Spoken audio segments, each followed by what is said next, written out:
రోమ 12వ అధ్యాయము 2వ వచనమును చదువుకుంటాము. మీరు ఈ లోక మర్యాదను అనుసరింపక ఉత్తమమును అనుకూలమును సంపూర్ణమునై ఉన్న దేవుని చిత్తమేదో పరీక్షించి తెలుసుకున్నట్లు మీ మనసు మారి నూతన మగుట వలన రూపాంతరము పొందుడి. అంటే ఇక్కడ అపోస్తలుడైన పౌలు గారు ఏం మాట్లాడుతున్నారంటే మనతో, ఒక విశ్వాసి ఆచరణలో అనుదినము కనపరచవలసిన జీవిత విధానం గురించి మాట్లాడుతున్నారనమాట. మనము విశ్వాసులము, క్రీస్తుని అంగీకరించిన వాళ్ళము కనుక, క్రైస్తవులము విశ్వాసులము కనుక మన అనుదిన జీవితము ఎలా ఉండాలి, మనం ఆచరణలో మన అనుదిన జీవితంలో కనపరచవలసిన జీవిత విధానం ఏ విధంగా ఉండాలి అనేది ఇక్కడ ఆయన మాట్లాడుతున్నట్టు మనము చూడగలం అన్నమాట. 1 పేతురు 2వ అధ్యాయము 9 నుంచి 10 చూసుకున్నప్పుడు,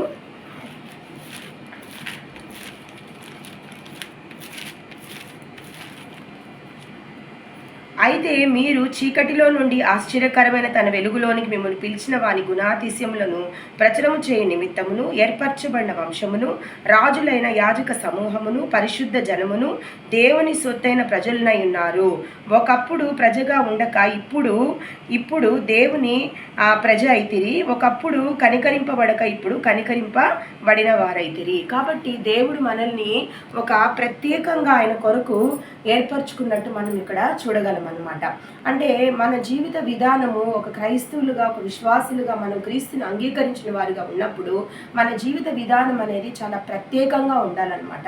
అంటే ఇతరులు మన జీవిత విధానమును చూసి ఆకర్షింపబడే విధంగా మనము జాగ్రత్త పడవలసిన అవసరము, సరిచూసుకోవాల్సిన అవసరం ఎంతైనా ఉన్నదని మనం ఇక్కడ గ్రహించగలం అన్నమాట. కాబట్టి ఈ 1 పేతురు 2వ అధ్యాయం 9-10 వచనంలో మనం ఎంత ప్రత్యేకులం అంటే, ఇక్కడ ఏమంటున్నారంటే, దేవుడు ఏర్పరచబడిన వంశమును, రాజులైన యాజక సమూహమును, పరిశుద్ధ జనమును, దేవుని సొత్తైన ప్రజలనై ఉన్నారు అంటున్నాడు అనమాట. కాబట్టి ఇక్కడ దేవుడు మన పట్ల ఒక ప్రత్యేకమైన తలంపును కలిగి ఉన్నాడు.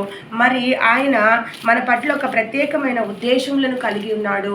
ఆయన మనల్ని తనకు ప్రత్యేకంగా కూడా ఎంచుకుంటున్నాడు అనమాట. అదేవిధంగా మనము రోమా పత్రిక 12వ అధ్యాయంలోనే 1వ వచనం చూసినప్పుడు, కాబట్టి సహోదరులారా, పరిశుద్ధమును దేవునికి అనుకూలమునైన సజీవ యాగముగా మీ శరీరములను ఆయనకు సమర్పించుకొనుడని దేవుని వాత్సల్యమును బట్టి మిమ్మల్ని బతిమాలు కొంచున్నాను. ఇట్టి సేవ మీకు యుక్తమైనది. కాబట్టి ఆయన కోరుకునేది ఏంటంటే, మన అనుదిన జీవితంలో జీవిత విధానం అనగా మన శరీరమును ఆయన సజీవ యాగమునుగా సమర్పించుకొని బ్రతకాలంటున్నాడు. అంటే ఆయన మహిమార్థము మన శరీరం ఉపయోగపడేలా మనము చూసుకోవాలి. ఎందుకంటే దేవుడు పలు చోట్ల మనతో మాట్లాడుతున్నాడు అనమాట. అంటే దేవుడు ఇంకొక విధంగా కూడా మనల్ని అంటున్నాడు అనమాట. ఆయన ఏమంటున్నాడంటే, మన శరీరము ఆయన మందిరమై ఉన్నది, ఆయన ఆలయమై ఉన్నది అని ఆయన మన ఎన్నో వాక్యాల ద్వారా మాట్లాడుతున్నాడు అనమాట. అంటే దేవుడు ఏం కోరుకుంటున్నాడంటే, ఆయన మనలో నివసించాలని కోరుకుంటున్నాడు. మరి ఆ పరిశుద్ధమైన దేవుడు మనలో నివసించాలంటే మనం ఎంత పరిశుద్ధంగా, ఎంత పవిత్రంగా ఉండాలో మనము సరిచూసుకోవాల్సిన అవసరము, మరి చాలా జాగ్రత్తగా ఉండాల్సిన అవసరం ఎంతైనా ఉన్నదని మనం గ్రహించుకోవాలన్నమాట. కాబట్టి దేవుడు మన అనుదిన జీవితంలో ఒక ప్రత్యేకతను కనపరచాలని దేవుడు ఇక్కడ ఆశపడుతున్నారనమాట. అలాగే రోమా 12వ అధ్యాయంలో మనము 9 నుంచి 21వ వచనం వరకు చూసినప్పుడు మనం ఏ విధంగా ఉండాలి, మన జీవిత విధానం ఎలా ఉండాలి, అంటే మన లైఫ్ స్టైల్, ఒక క్రిస్టియన్ లైఫ్ స్టైల్ ఏ విధంగా ముందుకు వెళ్ళాలి అనేది ఇక్కడ మనం క్లియర్గా ఇవ్వబడినట్టు మనం చూడగలం అనమాట. మీ ప్రేమ నిష్కపటమునై ఉండవలెను, చెడ్డదాన్ని అసహించుకొని మంచిదాన్ని హత్తుకొని ఉండడి, సహోదర ప్రేమ విషయంలో ఒకని అందొకడు అనురాగం గలవారే, ఘనత విషయంలో ఒకరినొకడు గొప్పగా ఎంచుకొనుడి. అంటే మనల్ని మనం గొప్పగా ఎంచుకోవడం కాకుండా ఎదుటి వాళ్ళని మనం గొప్పగా ఎంచుకోవాలి, మంచి ప్రేమ కలిగి ఉండాలి, అలాగే మనం చెడ్డవాటిని అసహించుకునే వారిగా ఉండాలని ఇక్కడ తెలియజేయబడినది అనమాట. అలాగే ఆసక్తి విషయంలో మాంద్యులు కాక ఆత్మీయ తీవ్రత గలవారే ప్రభువుని సేవించుడి. అలాగే దేవుని విషయాలందు బద్ధకముగా మనము ఏదో ఒక బద్ధకంగా సోమరులుగా ఉండకుండా దేవుని విషయాలను మనము స్వీకరించే విషయంలో కానీ, పాటించే విషయంలో కానీ చాలా ఆసక్తితో మనం ఉండాలి. ఆత్మీయ తీవ్రత అంటే పరిశుద్ధాత్మ శక్తితో నింపబడి బలముతో మనం ఉండాలని, ప్రభువుని ఎంతో ఆశతో మనము ఎంతో అత్యాసక్తితో ఆయన సేవించాలని కూడా ఇక్కడ తెలియజేయబడి ఉన్నది. నిరీక్షణ గలవారై సంతోషించుచు శ్రమయందు ఓర్పు గలవారే, ప్రార్థనలందు పట్టుదల కలిగి ఉండుడి. కాబట్టి మనం నిరీక్షణ ఎక్కువ ఉండాలి మన జీవితంలో. చిన్న చిన్న విషయాలకి మనము ఓర్పు సహనం కోల్పోకూడదు అనమాట. దేవునికి విరుద్ధంగా మనం మాట్లాడకూడదు. ఎన్ని శ్రమలు వచ్చినా, ఎన్ని బాధలు వచ్చినా మనము దేవుని విశ్వాసం ఉంచి నిరీక్షణతో ఆయన కొరకు ఎదురు చూస్తూ శ్రమను తట్టుకుని ఆ ఓర్పును దేవుణ్ణి ఇవ్వమని, మనము ఆయన కృపను బట్టి అది పొందుకోవడానికి ఆయన అడుగుతూ మనం ముందుకు సాగాలని ఇక్కడ తెలియజేయబడినది. అలాగే పరిశుద్ధుల అవసరములలో పాలు పొందుచు శ్రద్ధగా ఆతిథ్యం ఇచ్చుచుండుడి. కాబట్టి ఒకరికొకరు మనం సహాయపడాలి, ఆతిథ్యం ఇవ్వాలి, అందరినీ ఆదరించాలని కూడా ఇక్కడ తెలియజేయబడినది. మిమ్మల్ని హింసించు వారిని దీవించుడి, దీవించుడు గాని శపింపవద్దు. సంతోషించు వారితో సంతోషించుడి, ఏడ్చు వారితో ఏడువుడి. ఒకరితో ఒకడు మనసు కలిగి ఉండుడి. హెచ్చువాటి ఎందు మనసుంచగా తగ్గువాటి ఎందు ఆసక్తులై ఉండుడి. కాబట్టి ఎవరైతే సంతోషంతో ఉండారో వాళ్ళతో సంతోషంగా కూర్చొని మనం సంతోషించాలి. అలాగే ఎవరు దుఃఖంలో ఉండారంటే ఎప్పుడు సంతోషంగా ఉన్న స్థలాలకే పోవడం, సంతోషంతో ఉన్న వాళ్ళతోనే మనం గడపడం కాకుండా దుఃఖంలో ఉన్న వాళ్ళతో కూడా మనం వెళ్ళి వాళ్ళ దుఃఖాన్ని, వాళ్ళ యొక్క బాధను కూడా మనం పంచుకోవాల్సిన అవసరము ఉన్నదని ఇక్కడ తెలియజేయబడినది. అలాగే మనల్ని ఎవరైతే హింసించి మాటలతో అనేక మాటలని మనల్ని అవమానించి నిందించిన వాళ్ళని కూడా మనం క్షమించి దేవునికి వదిలేయవలసిన అవసరము ఎంతైనా ఉన్నది. వాళ్ళని ప్రేమించి వాళ్ళ కొరకు ప్రార్థన కూడా చేయవలసిన అవసరము ఉన్నదనమాట. అలాగే హెచ్చువాటి యందు మనసుంచగా తగ్గువాటి యందు ఆసక్తులై ఉండుడి. మీకు మీరే బుద్ధిమంతులమని అనుకొనవద్దు. కాబట్టి మనల్ని మనం ఏదో గొప్ప చేసుకోవడం కాకుండా ఎప్పుడు దేవుని యొక్క హస్తం కింద చాలా మనము తగ్గింపు దాంట్లో ఉంటూ ఆయన్ని గనపరుస్తూ ఆయన్ని స్తుతిస్తూ మనం ఉండాలి. మనకు మనమే ఏదో చాలా గొప్పవారమని, మనకు మనమే చాలా తెలివిమంతులమని ఏ విషయంలో కూడా దేవుని విచారించకుండా మన ఇష్ట ప్రకారం జీవించడానికి వీలు లేదనమాట. అలాగే కీడుకు ప్రతి కీడవనికి చేయవద్దు. మనుషులందరి దృష్టికి యోగ్యమైన వాటిని గూర్చి ఆలోచన కలిగి ఉండుడి. శక్యమైతే మీ చేతనైనంత మటుకు సమస్త మనుషులు సమాధానముగా ఉండుడి. ఇది చాలా అవసరం అండి. మన వ్యక్తిగత జీవితంలో ఎన్నో స్థలాల్లో మనము ఉదయం మొదలుకొని రాత్రి వరకు తిరుగుతూ ఉంటాం. ఉద్యోగ స్థలాలు అయితేనేమి, కుటుంబ విషయంలో అయితేనేమి, ఎక్కడైనా మనం ఒక షాపింగ్ వెళ్ళినప్పుడు కానీ రోడ్డు మీద మనం పోతున్నప్పుడు అనేక విషయాలు ఎక్కడ కూడా మనం సమాధానంగా ఉండడానికే ప్రయత్నించాలి. మనం ఎవరితో అంటే వాళ్ళతో తగులు పెట్టుకోవడము, వాళ్ళకి కీడు కలిగించడము, వాళ్ళ మీద చాడీలు మాటలు చెప్పడము, వాళ్ళకి ద్రోహం చేయడము, వాళ్ళ జీవితాలతో ఆడుకోవడము, అటువంటివి లేకుండా అందరితో సమాధాన స్థితిలో ఉండాలని దేవుడు ఇక్కడ చెప్తున్నాడు. అలాగే ప్రియులారా, మీకు మీరే పగ తీర్చుకొనగా దేవుని ఉగ్రతకు చోటీయుడి. పగ తీర్చుట నా పని, నేనే ప్రతిఫలం ఇత్తునని ప్రభువు చెప్పుచున్నాడు. కాబట్టి నీ శత్రువు ఆకలి కొని ఉంటే అతనికి భోజనం పెట్టుము, దప్పికొని ఉంటే దాహమిమ్ము. అలాగు చేయటం వల్ల అతని తల మీద నిప్పులు కుప్పగా పోయిదువు. కీడు వలన జయింపబడక మేలు చేత కీడుని జయించుము. కాబట్టి ఇక్కడ ఏమంటున్నారంటే, నీకు ఎవరన్నా నేను కష్టపెట్టి నిన్ను ఇబ్బందులు పాలు చేసి అవమానించి కీడు కలిగించడం, నీవు ప్రతి కీడు చేయవద్దు. దేవునికి చోటు, ఆయనకు వదిలే, ఆయన చూసుకుంటాడు. కాబట్టి ఎవరైనా ఆకలి ఉంటే, నీ శత్రువు ఆకలి ఉంటే భోజనం పెట్టు. కాబట్టి నువ్వు అతను చేసిన ఎంత కీడు చేసినప్పటికీ నువ్వు మేలు చేయి. దాని చేత నువ్వు ఏమవుతావు? కీడు వలన జయింపబడక మేలు చేత కీడుని జయించుము. కాబట్టి నువ్వు చేసిన మంచి పనిని బట్టి అతను చేసిన కీడుని నువ్వు జయించుతావు అనమాట. కాబట్టి నువ్వు నువ్వు మేలు చేయడానికే ప్రయత్నించాలి. కానీ ఆ శత్రువుకి కానీ మనసులో పెట్టుకొని వాడు ఇలా చేశాడు కదా, ఆమె ఇలా చేసింది కదా, ఆయన ఇలా చేశాడు కదా, ఆయనకి కీడు కలిగించాలని అనుకోకుండా నీ వంతు నువ్వు క్షమించేసి ఆయనకు కావాల్సిన, అంటే ఆమెకు కానీ ఆయనకు కావాల్సిన సహాయాన్ని నువ్వు చేసి వాళ్ళ కొరకు ప్రార్థన చేసి దేవుడు చెప్పిన ఆజ్ఞను ముందు నువ్వు పాటించాల్సిన అవసరం ఎంతైనా ఉన్నదనమాట.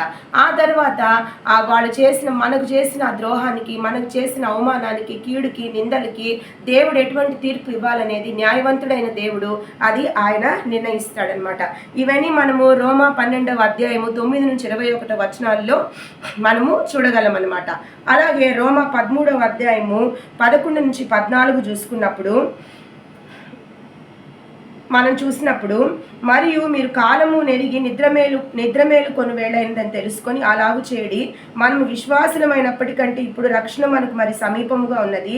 రాత్రి చాలా గడిచి పగలు సమీపముగా ఉంది కనుక మనం అంధకార క్రియలను విసర్జించి తేజస్ సంబంధమైన యుద్ధోపకరణములను ధరించుకొందుము. అల్లరితో కూడిన ఆటపాట్లైనను మత్తైనను లేకయు, కామ విలాసములైనను పోకిరి చేష్టలైనను లేకయు, కలహమైనను మత్సరమైనను లేకయు, పగటియందు నడుచుకున్నట్లు మర్యాదగా నడుచుకొందుము. మెట్టుకు ప్రభువైన యేసుక్రీస్తు ధరించుకున్న వారే శరీరేచ్ఛలను నెరవేర్చుకొనుటకు శరీరం విషయమై ఆలోచన చేసుకొనకుడి. కాబట్టి మనము ఏ విధంగా ఉండాలంటే చీకటి కార్యములను ఏమాత్రం కూడా సమర్థించేవారుగా మనము ఉండకూడదు. శారీరక క్రియలను జయించేవారుగా మనం ఉండాలి. మనకై మనం జయించగలమా? పరిశుద్ధాత్మ శక్తి అంటే దేవుని ఆత్మతో మనం నింపబడితేనే ఆ శారీరక క్రియలను మనము జయించగలము. మనలో పరిశుద్ధాత్మ దేవుడు ఉన్నప్పుడు మనలో పనిచేయుచున్న శారీరక క్రియలను పరిశుద్ధాత్మ దేవుడు ఎదిరించి దాన్ని అణిచివేస్తాడనమాట. కాబట్టి మనం ఏమేమి చూడకూడదు ఇక్కడ? ఆటపాటలేను, అల్లరితో కూడిన ఆటపాటలేను. కొంతమంది అంటారు మేము ఇలాంటివి చూస్తున్నాము, అల్లరితో ఆటపాటలు, ఇటువంటి దానికి సంబంధించిన ఎపిసోడ్స్ అలాంటివన్నీ మేము చూస్తున్నాము, వాటిలో మంచిగా తీసుకుంటాము, చెడు మాకు సంబంధం లేదు అని అంటారు. అది ఎలా సాధ్యమవుతుంది? మీరు ఫస్ట్ నుంచి ఎండింగ్ దాకా, బిగినింగ్ నుంచి ఎండింగ్ దాకా చూసేటప్పుడు ఎటువంటి పరిస్థితుల్లో కూడా మీరు మంచిగా తీసుకోవాలనేది అక్కడ జరగదనమాట. ఆ చెడు అనేది కూడా ప్రభావితం మన మీద చూపించే అవకాశం ఉంది. కాబట్టి దేవుడు ఇక్కడ అల్లరి ఆటపాట్లతో ఉండకూడదని 10 సార్లు చెప్తున్నా ఎంతోమంది క్రైస్తవులు వాళ్ళ బిడలను మరి వాళ్ళు అల్లరి ఆటపాట్లకు నృత్యాలు వేయడము, వాళ్ళని అల్లరి ఆటపాట్లకి వాళ్ళ చేత నృత్యాలు వేయించడము, వాళ్ళు వేస్తూ ఉంటే వాళ్ళని చూసి సంతోషించడము, ఇటువంటివి దేవుని ఎరిగి క్రీస్తు రక్తం చేత కడగబడి ఒక క్రైస్తవ జీవితంలో ఉన్నవాళ్ళు కూడా లోకంలో ఉన్న వాళ్ళ వల్లే ప్రవర్తిస్తున్నారనమాట. అటువంటి అల్లరి ఆటపాట్లకు, అటువంటి భయంకరమైన అర్థాలు ఇచ్చే అల్లరి ఆటపాట్లకు దేవుని బిడలు నృత్యాలు వేస్తుంటే తల్లిదండ్రులు కూర్చొని వాటిని సంతోషించి ఇంకొకసారి అని వాళ్ళ చేత వేయించడము, మురిసిపోవడము, వీడియోలు తీసుకోవడము, ఇటువంటివి ఒక క్రైస్తవ జీవితంలో తగదని దేవుడు ఇక్కడ మనకు బాగా క్లియర్గా ఇక్కడ ఇచ్చున్నారు. అల్లరితో కూడిన ఆటపాటలైనను, మత్తైను లేకయు, కామ విలాసములైన, పోకిరి చేష్టలైన లేకయు, కలహమైన, మత్సరమైన లేకయు, పగటి ఎందు నడుచుకొనుడు, మర్యాదగా నడుచుకొనుడి అంటున్నాడు. పగటి వేళ ఎలా ఉంటారు? మర్యాదగా నడుచుకుంటాం. చీకటి కార్యాలకి పగటిలో జరిగే కార్యాలకి చాలా వ్యత్యాసం ఉంటుంది. చీకటి కార్యాలు మర్యాద లేని కార్యాలుగా, చీకటి కార్యాలు, అపవిత్ర కార్యాలని చీకట్లోనే జరుగుతుంటాయి అన్నమాట. కాబట్టి పగటిలో ఆ చీకటి కార్యాలు ఎవరు కూడా చేయరు. కాబట్టి చాలా మర్యాదగా నడుచుకోమని ఇక్కడ మనకి లేఖనాలు చెప్తున్నట్టు మనము చూడగలం అన్నమాట. ఇంకా మనం చూసుకుంటే గలతీలు రాసిన పత్రిక 5వ అధ్యాయము 22 నుంచి 24, 5:22 నుంచి 24. అయితే ఆత్మఫలం ఏమనగా ప్రేమ, సంతోషము, సమాధానము, దీర్ఘశాంతము, దయాళుత్వము, మంచితనము, విశ్వాసము, సాత్వికము, ఆశా నిగ్రహము. ఇటు వాటికి విరోధమైన నియమం ఏదియూ లేదు. క్రీస్తు యేసు సంబంధులు శరీరమును దాని ఇచ్చలలోను దురాశలతోనూ సిలువ వేసి ఉన్నారు. ఆత్మఫలాలు కలిగి ఉండాలని మనకు అందరికీ తెలుసు అనమాట. ఇప్పుడు ఒక చెట్టు మనకు ఒకేసారి పెద్ద వృక్షం, పెద్ద చెట్టు వచ్చేస్తుందా? ముందు విత్తనం వేయాలి, నీరు పోయాలి, తర్వాత విత్తనం నుంచి ఒక చిన్న మొక్క వస్తుంది, ఆ మొక్క పెరిగి పెద్దదవుతుంది, తర్వాత అది ఫలాలను ఇస్తుంది అనమాట. కాబట్టి ముందు మనం కూడా వాక్యమును వినాలి, విశ్వసించాలి. ఆ విశ్వాసం ఎప్పుడైతే వాక్యమును విని విశ్వసిస్తామో క్రీస్తుని మనం అంగీకరిస్తాం, ఆయన మీద నమ్మకం ఉంచుతాము. ఎవరైతే క్రీస్తుని నమ్మి ఆయన అంగీకరిస్తారో ఆయన అనుగ్రహించే ఆత్మను మనం పొందుకుంటామన్నమాట. దాన్ని ఆత్మఫలాలు అంటాం. ఆత్మఫలాలు కలిగి ఉండుట ఒక రోజులో అయ్యేది కాదు, అది అంత చిన్న విషయం కాదనమాట. కాబట్టి అది క్రమేణా జరిగేది. కాబట్టి ఆత్మఫలాలు కలిగి ఉండవలసిందని విశ్వాసి తప్పగా ఈ ఆత్మఫలాలు కలిగి ఉండాలని ఇక్కడ రాయబడినది. ప్రేమ, సంతోషము, సమాధానము, దీర్ఘశాంతము, దయాళుత్వం, మంచితనం, విశ్వాసము, సాత్వికము, ఆశా నిగ్రహము. కాబట్టి ప్రతి దాని మీద మన కంట్రోల్ ఉండాలి. మన బాడీలో ఉండే ఆర్గన్స్ మీద. మన శరీరం ఎప్పుడు కూడా మన చేత ఏం చేపిస్తుంటుందంటే దేవునికి విరుద్ధమైన కార్యాలు చేసేటట్టే ఈ శరీరాన్ని సాతాను ప్రేరేపిస్తూ ఉంటుంది. కాబట్టి ఎప్పుడైతే దేవుని ఆత్మ అనేది మనలో ఉంటుందో ఆ శారీరక ఇచ్చులను, ఆ శారీరక కోరికలను, ఆ పాపపు క్రియలను అణిచివేస్తుంటుంది అనమాట. అంటే మనకు ఆశా నిగ్రహం, ఆ ఇంద్రియ నిగ్రహం అనేది మనకు ఏర్పడుతుంది. మన శరీరంలో మన అవయవాలతో వచ్చే ప్రతి పాడు కోరికలు, చెడు కోరికలను జయించే శక్తి మనకు దేవుడు తన ఆత్మ ద్వారా ప్రసాదిస్తాడు. కాబట్టి మన శరీర అవయవాలు మనం పాపము చేయాలని మనం ప్రేరేపించినా కూడా మనలో ఉండే దేవుని ఆత్మ ఏం చేస్తుంది అంటే వాటిని అణిచిపడేస్తుంది. ఆ శారీరక ఇచ్చలను అణగొడుతుంది అనమాట. కాబట్టి ఇక్కడ మనం చేయకూడనివి ఉన్నాయి. అలాగే 18వ వచనములో అదే అధ్యాయములో మీరు ఆత్మచేత నడిపింపబడిన ధర్మశాస్త్రం లోనైన వారు కారు, శరీర కార్యములు స్పష్టమైనది. అవేవనగా జారత్వము, అపవిత్రత, కాముకత్వము, విగ్రహారాధన, అభిచారము అంటే మంత్ర ప్రయోగాలు, అభిచారం అంటే మంత్ర ప్రయోగాలు, ద్వేషములు, కలహము, మత్సరములు, భయంకరమైన అహంకారము, గర్వము, క్రోధములు, కక్షలు, భేదములు, విమతములు అంటే అసూయలు, మత్తతలు, అల్లరితో కూడిన ఆటపాట్లు మొదలైనవి, విమతములు, తప్పుడు బోధలు చేయడము, అలాగే మత్తతలు, త్రాగుబోతుతనము, ఇటువంటివన్నీ ఏంటంటే శారీరక క్రియలు అనమాట. వీటన్నిటి జయించడం మన వల్ల కాదు. వీటిని జయించాలంటే మనం దేవుని ఆత్మతో నింపబడాలి. దేవుని ఆత్మతో మనం నింపబడాలంటే ముందు మనం క్రీస్తుని అంగీకరించాలి కదా. క్రీస్తుని అంగీకరించాలంటే ఆయన ఉపదేశం వినాలి, విశ్వాసముతో దాన్ని నమ్మాలి. ఆ తర్వాత ఎప్పుడైతే ఆయన అంగీకరించి రక్షణ అనుభవాన్ని పొంది మనం బాప్టిజం తీసుకొని ఎప్పుడైతే క్రీస్తుని మన రక్షకుడుగా మనం అంగీకరించి స్వీకరించి ఆయన ధరించుకుంటామో ఆయన ఆత్మను మనకు ప్రసాదిస్తాడు. మనల్ని ఆయన ఆత్మతో నింపుతాడు. ఎప్పుడైతే ఆ పరిశుద్ధాత్మతో మనం నింపబడతామో ఈ భయంకరమైన ఈ శారీరక క్రియలను ఎదిరించే శక్తిని ఆ పరిశుద్ధాత్మ మన శరీర అవయవాలకు ప్రసాదిస్తుంది అనమాట. అంటే ఆ శరీర అవయవాలలో వస్తున్న పాపమును జయించే శక్తిని మనకు దేవుడు ప్రసాదిస్తాడనమాట. అలాగే ఎఫెసీ 6వ అధ్యాయము 10-18 చూసుకుంటాము. ఎఫెసీ 6 ఎఫెసీ 6వ అధ్యాయం 10-18 మనం చూసుకున్నప్పుడు, తుదకు ప్రభు యొక్క మహాశక్తిని బట్టి ఆయనందు బలవంతులై ఉండుడి, మీరు అపవాది తంత్రములను ఎదిరించుటకు శక్తిమంతులగునట్లు దేవుడిచ్చి సర్వాంగ కవచం ధరించుకొనుడి. నేను ఇదివరకే దీని మీద సర్వాంగ కవచం మీద సపరేట్గా మాట్లాడున్నాను, అయినప్పటికీ ఇది చెప్పవలసిన అవసరం ఇక్కడ ఉన్నది. సర్వాంగ కవచం ధరించుకోమంటున్నాడు. అంటే ఒక యుద్ధ వీరుడు ఒక యుద్ధానికి వెళ్ళేటప్పుడు మామూలుగా మనలాంటి వస్త్రాలు వేసుకొని యుద్ధంలోకి వెళ్ళాడు. అలా వేసుకొని వెళ్తే చాలా కష్టం యుద్ధం చేయడం. ఎందుకంటే ఎదురు శత్రువు కత్తులతో, గుదియలతో, బాణాలతో వాళ్ళు వస్తుంటారు పైకి. ఎటువంటి సెక్యూరిటీ మనకి బాడీకి లేనప్పుడు ఏమవుతుంది, తప్పగా మనం తగులుతాయి. కాబట్టి అంత వేసుకొని కవచాన్ని వెళ్తాడు. ఇక్కడ దేవుడు మనకి ఆత్మీయ అర్థాన్ని ఇస్తున్నాడు. సర్వాంగ కవచం అంటున్నాడు. ఏంటంటే ఏలైనగా మనము పోరాడినది శరీరంతో కాదు, దాని ప్రధానులతోనూ అధికారులతోనూ ప్రస్తుత అంధకార సంబంధులకు లోకనాథులతోనూ ఆకాశ మండలమున దురాత్మల సమూహములతో పోరాడుచున్నాం. మన పోరాటం ఎవరితో అండి? మన చుట్టూ మనుషులతో కాదు, దురాత్మ సమూహములతో, దుష్టాత్మలతో. అవి చుట్టూరు తిరుగుతుంటాయి. ఎవరైతే ఎక్కువ దేవునిలో ఉంటాయో వాళ్ళ చుట్టూరే ఎక్కువ తిరుగుతుంటాయి. ఎందుకంటే దేవుని ఎప్పుడు వాళ్ళు దూషిస్తారా, దేవుని ఎప్పుడు వదిలేస్తారని చిక్కుల్లో, శ్రమల్లో దేవుని బిడ్డలకే ఎక్కువ కష్టాలు పెడుతుంటాయి. ఆల్రెడీ వాటి తట్టయితే ఎవరైతే ఉంటారో వాళ్ళ దగ్గరికి అసలు వెళ్ళవు. ఎందుకంటే వీళ్ళు నా అకౌంట్లోనే వాళ్ళే, నా బిడలేని అని అసలే పోవు. ఎప్పుడైతే దేవుని బిడలు దేవుని నమ్ముకొని విశ్వాసముతో చాలా ఓర్పుతో ఉంటారు, అక్కడికే వెళ్ళి పరీక్షించి వాళ్ళకి శ్రమలు కలుగు చేసి వాళ్ళు దేవుని విడిచిపెట్టేలా చేయాలని తిరుగుతుంటాయన్నమాట. కాబట్టి వాటిని మనము ఎదిరించుకోవాలంటే సర్వాంగ కవచం ధరించుకోవాల్సిన అవసరము ఎంతైనా ఉన్నది.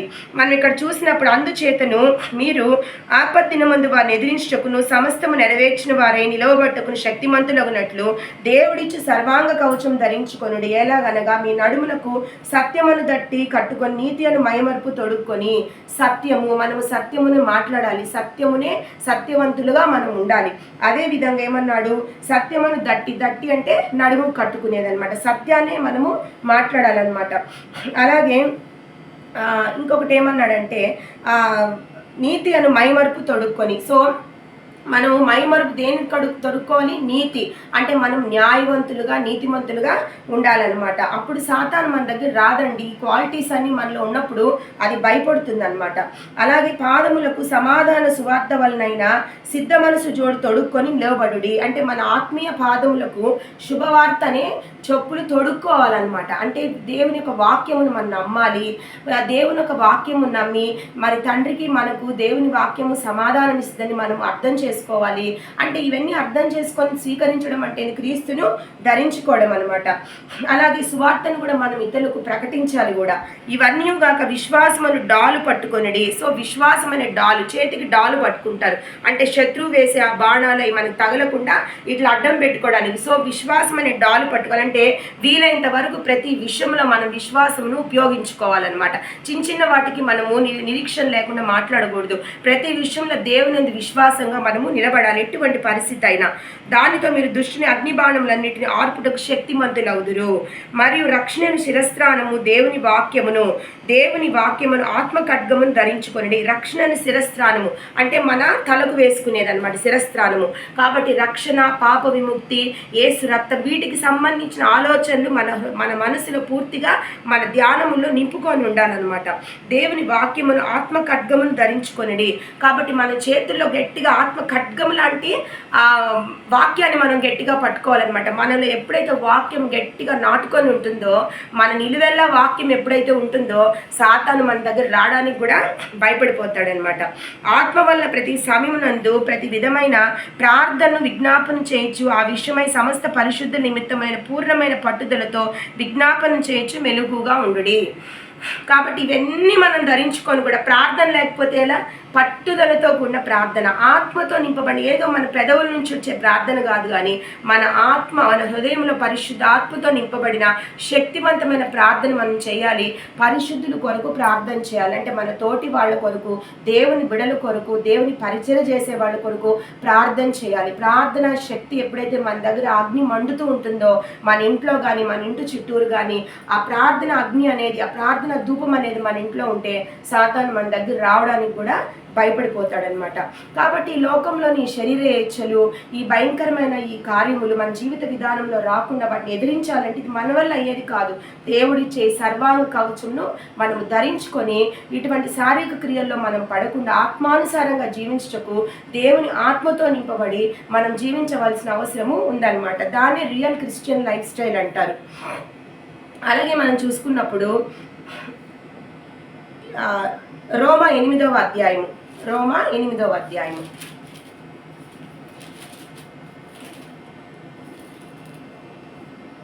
రోమా 8వ అధ్యాయము 5-7.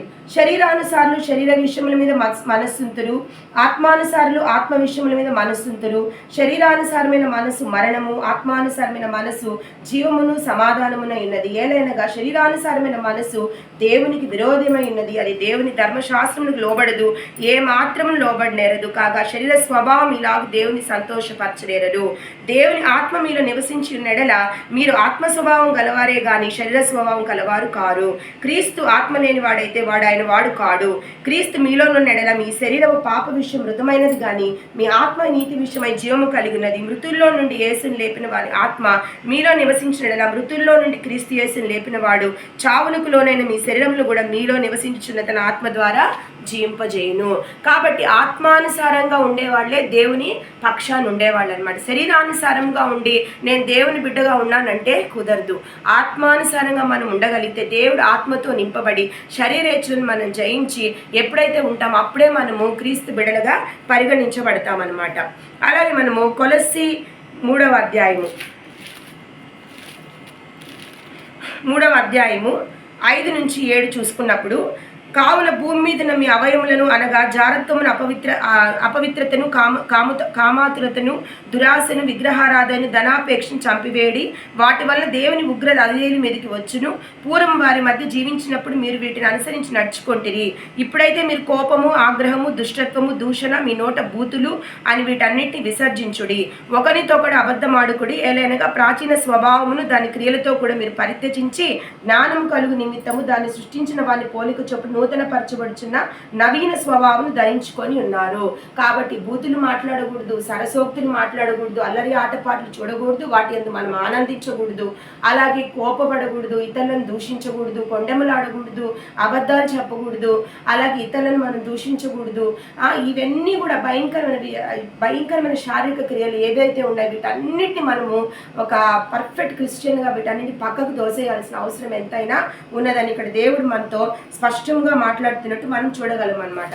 అలాగే మొదటి దశలోనికి రాసిన పత్రిక 5వ అధ్యాయం 12-22 మనం చూసినప్పుడు కూడా వారి పనిని బట్టి వారిని ప్రేమతో మిక్కిలి ఘనముగా ఎంచవాలని వేడుకొంచున్నాము.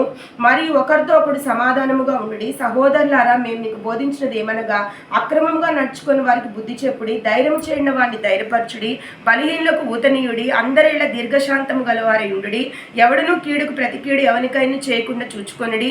మీరొకరి ఎడల ఒకడు మనుషులందరి ఎడలను ఎల్లప్పుడూ మేలైన దాన్ని అనుసరించి నడుచుకొనుడి, ఎల్లప్పుడూ సంతోషముగా ఉండుడి, ఎడతెక్క ప్రార్థన చేయుడి, ప్రతి విషయమునందు కృతజ్ఞతాస్తుతులు చెల్లించుడి. పరీక్షించుడి. ఇలాగు చేయుట యేసుక్రీస్తునందు మీ విషయంలో దేవుని చిత్తము. ఆత్మను ఆర్పకుడి, ప్రవచించు నిర్లక్ష్యం చేయకుడి, సమస్తమును పరీక్షించి మేలైన దాన్ని చేపట్టుడి, ప్రతి విధమైన కీడునకు దూరముగా ఉండుడి.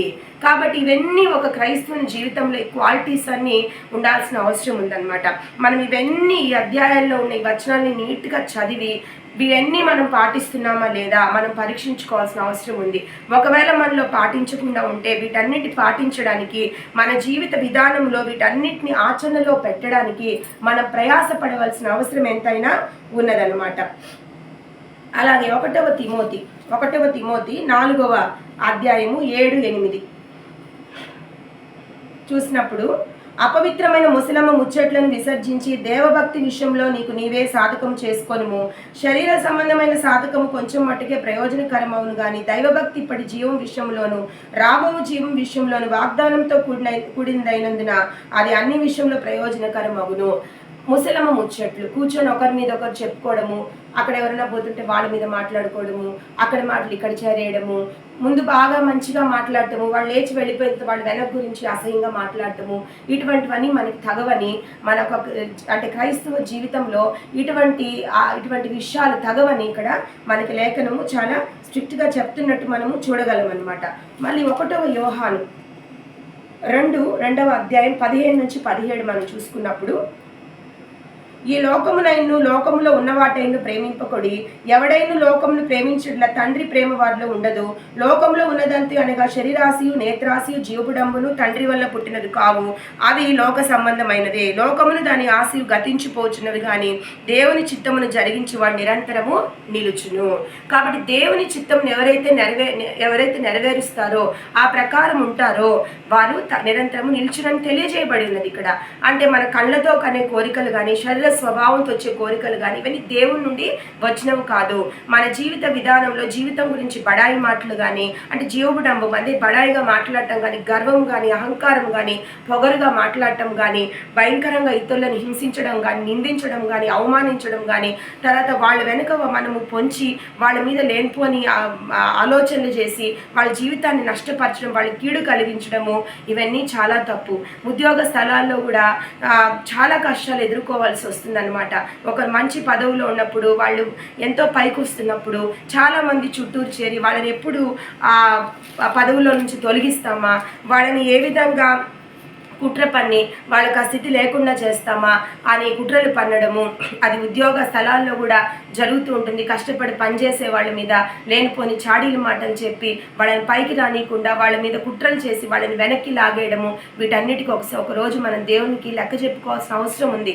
అలాగే కుటుంబ విషయాల్లో కూడా ఒకరి మీద ఒకరికి చెప్పి ఒకరినొకరు గొడవలు పెట్టించేయడము, ఒకరికొకరు కానికుండా చేయడము, కీడు కలిగించడం, వీటన్నిటి కూడా దేవుడు ఇవన్నీ చేయకూడదని చెప్తున్నాడు అనమాట. కాబట్టి ఇవన్నీ మనం జాగ్రత్తగా చూసుకోవాలి. మనకు యూదా గ్రంథము చూసినప్పుడు 1వ అధ్యాయం, ఒకే అధ్యాయం దాంట్లో 20-23, ప్రియులారా మీరు విశ్వసించు అతి పరిశుద్ధమైన దాన్ని మిమ్మును మీరు కట్టుకొనచ్చు, పరిశుద్ధాత్మలో ప్రార్థన చేయొచ్చు, నిత్య జీవార్థమైన మన ప్రభువు యేసుక్రీస్తు కనికరము కొరకు కనిపెట్టుచు దేవుని ప్రేమలో నిలిచినట్లు కాచుకొనుడి, సందేహపడు వారి మీద కనికరము చూపుడి, అగ్నిలో నుండి లాగినట్టు కొందరును రక్షించుడి.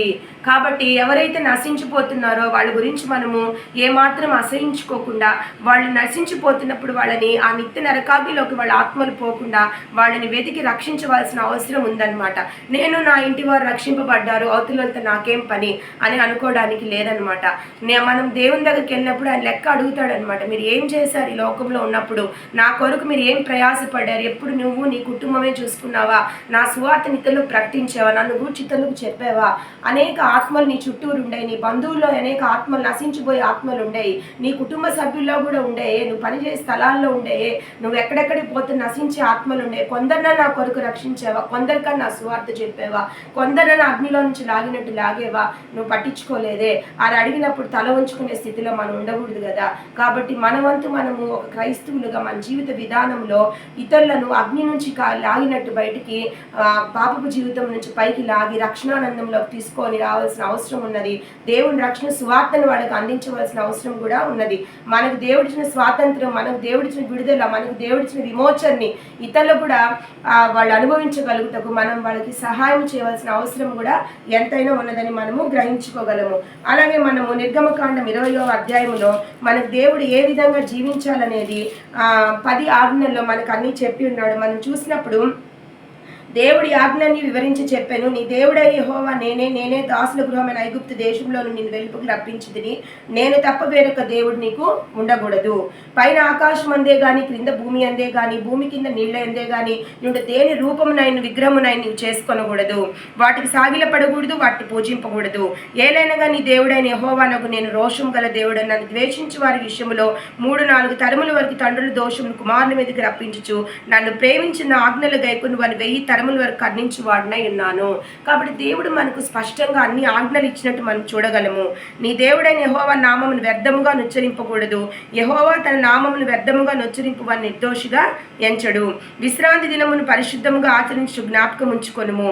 6 దినములు నీవు కష్టపడి నీ పని అంతా చేయవలెను. 7వ దినం నీ దేవుడైన యెహోవాకు విశ్రాంతి దినము. దానిలో నీవైన నీ కుమారుని కుమార్తెని దాసుడైన నీ దాసిని నీ పశువైన ఇండ్లలో ఉన్న పరదేశి అయిన ఏ పని చేయకూడదు. 6 దినముల్లో యెహోవా ఆకాశం భూమిని సముద్రమును వాటిలో సమస్తమును సృష్టించి 7వ దినమును విశ్రమించిన అందుచేత యెహోవా విశ్రాంతి దినమును ఆశీర్వదించి దాన్ని పరిశుద్ధపరచెను. మరి పరిశుద్ధ దినమును మనం చాలా పరిశుద్ధంగా గడపవలసిన అవసరం ఎంతైనా ఉన్నది. నీ దేవుడైన యెహోవా నీకు అనుగ్రహించే దేశం నీకు దీర్ఘాయుష్మంతుడగునట్లు నీ తండ్రిని నీ తల్లిని సన్మానిపుము. కొంతమంది తండ్రి తల్లిని ఎట్లంటే అటు మాట్లాడతారండి. కొంచెం పెద్దవాళ్ళు అవుతారు, నీకేం తెలియదులే పక్కనుండు అని అంటారు. కాస్త కూడా పట్టించుకోరు. కాస్త వివాహం అయ్యి ఇంకొక జీవితంలోకి వెళ్ళారంటే వాళ్ళని పూర్తిగా మర్చిపోతారు. వాళ్ళని పట్టించుకోరు. అసలు వాళ్ళు ఉన్నారా లేరా అని కూడా పట్టించుకొని పిల్లలు కూడా ఉండాలన్నమాట. కానీ ఇక్కడ ఏం చెప్తున్నాడంటే నీవు దీర్ఘాయుష్మంతుడుగా ఉండాలంటే నీ తండ్రిని తల్లిని సన్మానించుము. వృద్ధాప్య మందు వాళ్ళని వదలకూడదు. వాళ్ళని నువ్వు కనిపెట్టుకొని ఉండాలి, వాళ్ళని గౌరవించాలి, వాళ్ళ అక్కరతల అవసరతలు తీర్చాలి అని ఇక్కడ దేవుడు చెప్తున్నాడు. నరహత్య చేయకూడదు, వ్యభిచరింపకూడదు, దొంగిలకూడదు, నీ పొరుగువాని మీద అబద్ధ సాక్ష్యం పలకూడదు, నీ పొరుగువాని ఇల్లు ఆశింపకూడదు, నీ పొరుగువాని దేనినైనను ఆశింపకూడదు, భార్యనైనను అతని దాసునైను అతని దాసినైను అతని ఎద్దునైను అతని గాడిదనైను నీ పొరుగు వాంతకు దేన్నైనా ఆశింపకూడదని చెప్పాను. మరి ఇవన్నీ దేవుడు మనకి ఎన్నో ఆజ్ఞలు ఈ గ్రంథంలో ఇచ్చినట్టు మనం చూడగలం అనమాట. కాబట్టి ఇవన్నీ మనకు తెలిసి కూడా మన నిర్లక్ష్యంగా ఉంటే మనల్ని రక్షించేది చాలా చాలా కష్టమైపోతుంది. ఎందుకంటే హెబ్రీలకు రాసిన పత్రిక 6వ అధ్యాయం మనం చూసినప్పుడు 6వ అధ్యాయము 4-6 ఒకసారి వెలిగింపబడి పరలోక సంబంధమైన వరమును రుచి చూచి పరిశుద్ధాత్మలో పాలువారే దేవుని దివ్య వాక్యమును రాబో యుగ సంబంధమైన శక్తుల ప్రభావమును అనుభవించిన తరువాత తప్పిపోయిన వారు తమ విషయంలో దేవుని కుమారుని మరల సిలువ వేయించు బహాటముగా ఆయన అవమానపరుచున్నారు గనుక మారు మనసు పొందినట్లు అట్టి వారిని మరల నూతన పరచుట అసాధ్యము.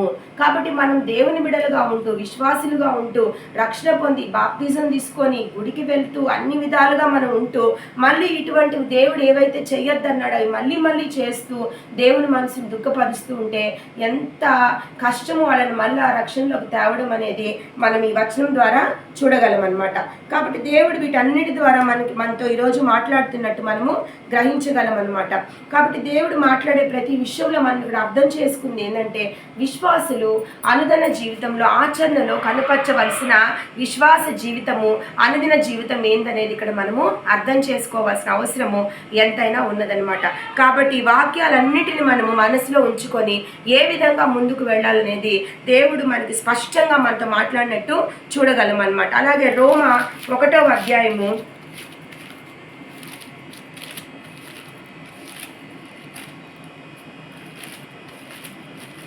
రోమా 1వ అధ్యాయము 26-32 దాకా చూసినప్పుడు అందువల్ల దేవుడు తుచ్చమైన అభిలాషులకు వారిని అప్పగించెను.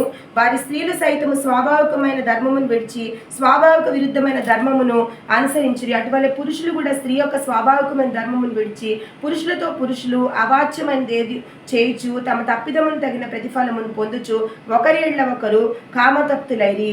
మరియు వారు తమ మనసులో దేవునికి చోటియనొల్లకపోయిరు గనుక చేయరాని కార్యములు చేయుటకు దేవుడు భ్రష్ట మనసుకు వారిని అప్పగించెను. అట్టివారు సమస్తమైన దుర్నీతి చేతను దుష్టత్వము చేతను లోభము చేతను ఈర్ష్య చేతను నిండుకొని మత్సరము నరహత్య కలహము కపటము వైరమును వాటితో నిండిన వారే కొండగాండ్రను అపవాదుకులను ఆ దేవద్వేషులను, హింసకులను, అహంకారులను, బింకములాడు వారిని, చెడ్డవాటిని కల్పించువారిని, తల్లిదండ్రుల అవిధేయులను, అవివేకులను, మాట తప్పువారును, అనురాగరహితులు, నిర్దయులైనది ఇట్టి కార్యములు అభ్యసించు వారు మరణమును తగినవారు అని దేవుని న్యాయవిధిని వారు బాగా ఎరిగి ఉండి వాటిని చేయుచున్నారు. ఇది మాత్రమే కాక వాటిని అభ్యసించు వారితో సంతోషంగా సమ్మతించుచున్నారు. కాబట్టి ఇటువంటి కార్యాలు కలిగి ఉంటే వీళ్ళకి మరణమే, నరకానికి పోవాల్సిందే, అగ్నికి ఆహుతవ్వాల్సిందే అని తెలిసి కూడా, దేవుని వాక్యము తెలిసి కూడా ఇంత స్పష్టంగా వాక్యంలో ఏవి చేయాలి, ఏవి చేయకూడదు, ఎలా బ్రతకాలి, ఎలా బ్రతకూడదు అని దేవుడు చెప్పిన తర్వాత కూడా పదే పదే వాటిని చేస్తూ ఏమాత్రం భయం లేక ప్రవర్తిస్తున్నారంట. అంతేకాకుండా ఎవరైతే వీటిని చేస్తున్నారో వాళ్ళని సమ్మతించి వాళ్ళతో సహకరిస్తున్నారు, వాళ్ళు ప్రోత్సహిస్తున్నారు కదా, అంటే వాళ్ళు చేసేది మంచి పనే, అదేం పర్వాలేదులే చేస్తే దాంట్లో తప్పేముంది అని అడుగుతున్నారనమాట. అంటే మనం ఇప్పుడు ఒక క్రైస్తవుని జీవితంలో మనం గమనించుకోవాల్సిన విషయాలు చాలా ఉంటాయి. ఒక వస్త్రధారణే తీసుకుంటాము. ఒక క్రైస్తవుడు లోకంలో ఉన్న వారికి వస్త్రధారణలో చాలా మార్పు ఉండాలి. వాళ్ళు వేసుకున్నట్టే మనం వస్త్రాలు వేసుకొని వాళ్ళు ఉన్నట్టే మనం ఉంటే క్రైస్తవునికి, మరి లోకంలో ఉన్న వాళ్ళు క్రైస్తవులు కాని వాళ్ళకి, దేవుని ఎరగని వారికి, వాక్యం తెలియని వారికి వ్యత్యాసం ఏముంది? మరి ఒళ్ళంతా లేనిపోని టాటూలని అదని ఇదని వేసుకొని గందరగోళంగా కొంతమంది దేవుని బిడ్డలు కూడా కనబడుతున్నారు. చేతుల మీద, వీపుల మీద, మెడల మీద ఎక్కడంటే అక్కడ ఆ ముద్రలు వేసుకొని అవి కూడా పిచ్చి పిచ్చి ఆకారాల్లో టాటూస్ అని వేసుకుంటారు. పిచ్చి పిచ్చిగా చేస్తున్నారు. వాళ్ళ వస్త్రధారణలో కూడా పొట్టి పొట్టి గుడ్డలు వేసుకోవడము, ఎట్లంటే అట్లా జీవించడం చేస్తున్నారనమాట. దేవుడు ఎన్నోసార్లు మన వస్త్రధారణ గురించి, మన వేషధారణ గురించి, అంటే ప్రతి విషయంలో పవిత్రంగా, పద్ధతిగా ఉండాలి, పరిశుద్ధులుగా ఉండాలి. మనము ఈ శరీరము దేవుని ఆలయం ఉన్నది, దేవుని మందిరమై ఉన్నది. దేవుని ఆలయము, దేవుని మందిరము, ఆ దేవుని ఆలయము, దేవుని మందిరం మన శరీరం అన్నప్పుడు ఈ శరీరాన్ని ఎట్లంటే అట్లా వాడడానికి వీల్లేదు కదా. ఇప్పుడు మనం ఒక మందిరం తీసుకుంటాము, ఆ మందిరం దేనికి వాడతాము? దేవుణ్ణి ఆరాధించడానికి, దేవుణ్ణి స్తుతించడానికి, దేవుని గణపరచడానికి, దేవుని వెళ్ళి మన విజ్ఞాపనలు చెప్పుకోవడానికి పరిశుద్ధంగా మందిరాన్ని వాడతాం. కానీ వేరే వేరే విషయాలకు మనం ఇష్టం వచ్చినట్టు ఆ మందిరాన్ని వాడము కదా. మరి దేవుడు మన శరీరాన్ని ఆయన మందిరముగా, ఆయన ఆలయముగా భావిస్తూ, మీకు మీ మీద అధికారం లేదు, నాకు మాత్రమే మీ శరీరం మీద అధికారం ఉంది, ఎందుకంటే మీ శరీరము నా మందిరం అయింది, నా ఆలయం ఉంది, నేను మీరు నివసించడానికి ఇష్టపడుతున్నానని చెప్తున్నప్పుడు ఈ శరీరాన్ని మనం ఏ విధంగా వాడుకోవాలి, ఎంత పరిశుద్ధంగా మనం దాన్ని వాడుకోవాలి. ఒక వస్త్రధారణ విషయంలో అయితేనేమి, మనం దాన్ని ప్రదర్శించే విషయంలో అయితేనేమి, అన్నిట్లో పరిశుద్ధంగా మనం వాడుకొని ముందుకు వెళ్ళాలన్నమాట. మన అవయవాలను కూడా పరిశుద్ధ కార్యాలకే వాడాలి.